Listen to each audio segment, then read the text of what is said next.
ஸ்டூடெண்ட்ஸ்குள்ளேயே ஒரே குழப்பம். SPM fail ஆகிட்டேன், எஸ்பிஎம்மில் கிரெடிட் இல்லை, எஸ்பிஎம்மில் தீட்டா அடியர் இருக்குது, எஸ்பிஎம்மில் எனக்கு வந்து 3 கிரெடிட் இல்லை. ஸோ அப்படி இருக்கும்போது நான் படிக்க முடியுமா? ஹாய் வணக்கம், உங்கள் Nirmal.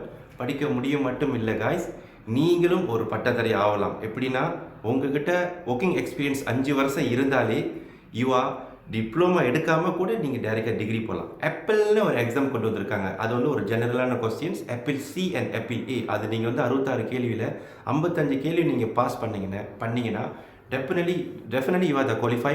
You can skip the diploma straight and way you can go to bachelor. ஓகேங்களா?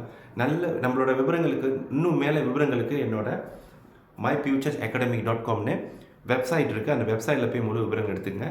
இல்லைனா என்னோடய பர்சனலுக்கு நீங்கள் என்னை காண்டாக்ட் பண்ணலாம். நிறைய பேர் இன்னும் என்னுடைய ஷேரிங் பண்ணுங்கள் இந்த வீடியோஸை. நிறைய பேர் என்னை டிக்டாக் ஃபாலோ பண்ணாமல் இருக்கீங்க, ஃபாலோ பண்ணுங்கள்.